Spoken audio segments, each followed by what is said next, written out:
After 5 years of delays, a national education law will finally be implemented in California. It includes teaching history of the LGBT rights movement as early as second grade. Eyewitness News reporter Matt Boone joins us now with a closer look at why it's stirring up some controversy. Matt?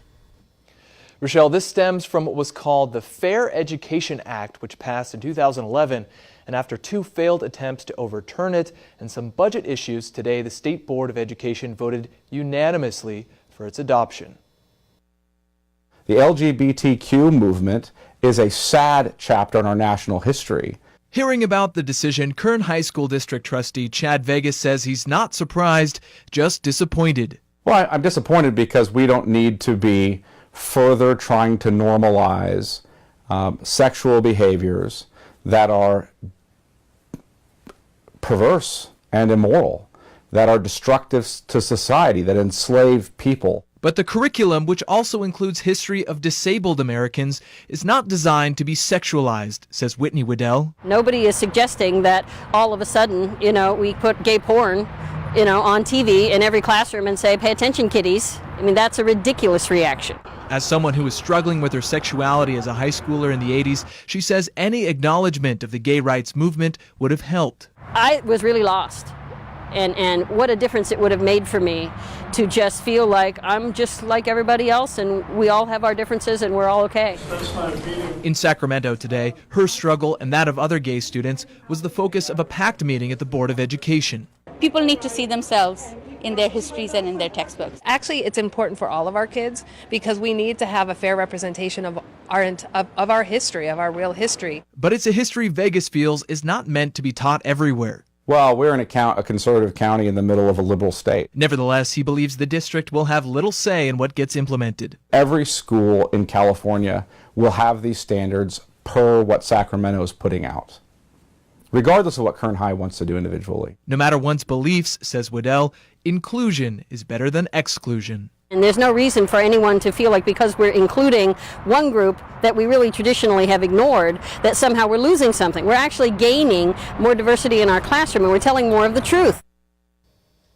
Now you hear second grade and that might seem very young, but the curriculum in that case is just to introduce the idea that some students may have two moms or two dads. Later in 5th and 8th grade, incorporating historical moments and figures. In studio tonight, Matt Boone, Eyewitness News. Transgender student fights school over discrimination. After successfully winning the right to run for school prom king, a transgender teen is now taking on a Wisconsin school district. Ashton Whitaker is taking the Kenosha Unified School District to court to fight for his bathroom rights. The 16-year-old had been using the boys' bathroom for months until the school suddenly denied him access in February. Whitaker and other transgender peers were made to wear green wristbands so staff could more easily monitor their bathroom use. The teen limited his fluid intake as a result, which aggravated his migraines and led to fainting spells. Teachers also kept calling him by his female birth name and made him room with girls on a school orchestra trip to Europe.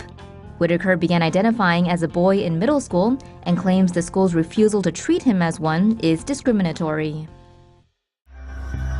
Central St. Martin's art student Tina Gorjank has submitted plans for a project in which she would use the late designer Lee Alexander McQueen's DNA to grow skin in a laboratory to be used for a special handbag. Gorjank used one of McQueen's own hairs from the labels of his first collection.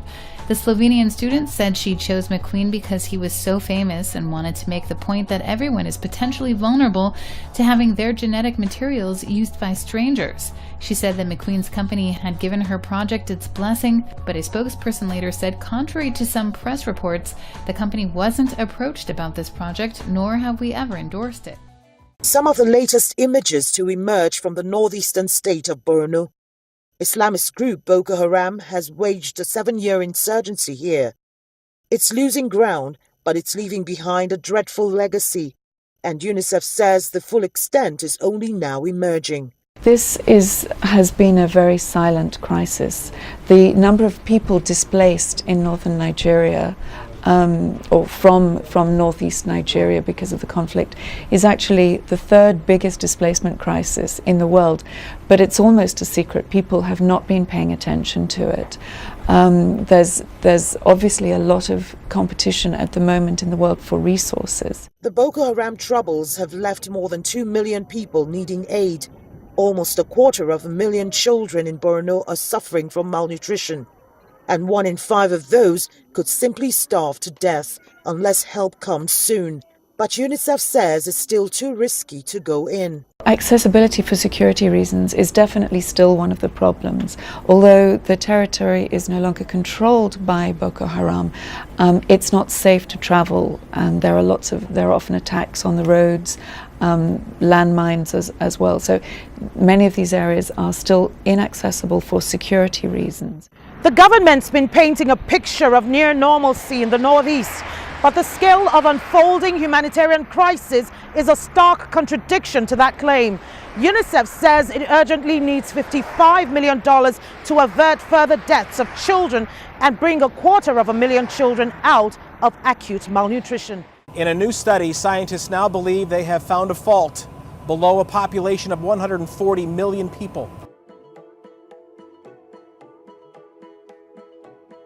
Now, these scientists have put GPS sensors in the mountains above Bangladesh and have found motion that indicate there could be a major fault right below this population density.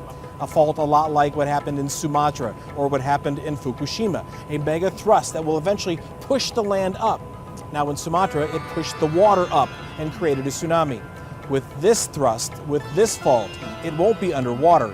It'll be under the people. It'll be under that sediment. That sediment layer, if it's water rich, which across the Bangladesh it certainly is, will become basically the pore pressure will increase, and that sediment will become liquid, and it'll liquefy and essentially turn to quicksand.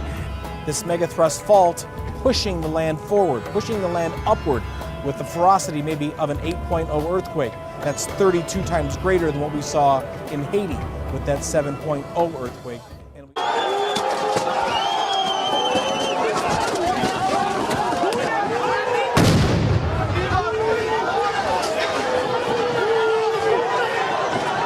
The situation has escalated here very dramatically. From what I heard from people, from eyewitnesses, is that there was a provocation attack. People started throwing things at the police, who in turn fired the sound bomb and also tear gas. Now there is a strong confrontation. A lot of people are throwing rocks and other objects at the police officers, who are reciprocating at times. The cross-section where people have been gathering this past 3 days is almost empty. People have gathered in the sideways.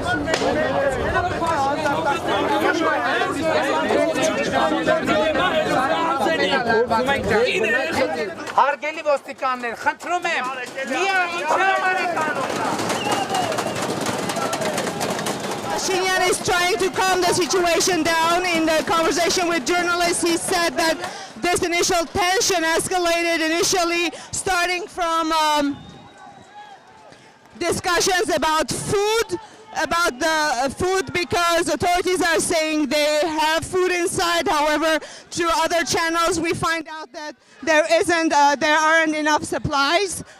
Renewed its commitment to launching innovative international campaigns and expanding regional and global networks and accelerating global efforts to confront them in the information space. As the Secretary said earlier today, though, and I think it's an important reminder, you're playing the Pokemon thing right there, aren't you? I'm just keeping an eye on it. It's an important reminder. We know this won't be easy. We recognize it's a challenge, and we're clear-eyed about the work we still have to do.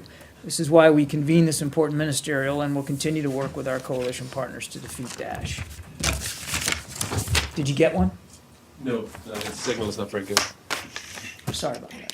We need to have pride marches wherever there's LGBT people. When we come and we march in Jerusalem at the Jerusalem Pride March, we're coming out against homophobia. We're not coming out against religion or against anyone's beliefs.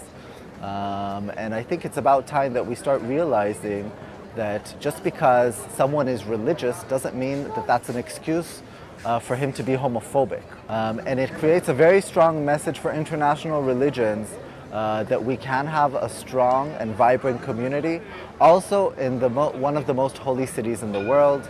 You know, I would compare it to having an LGBT community within the Vatican.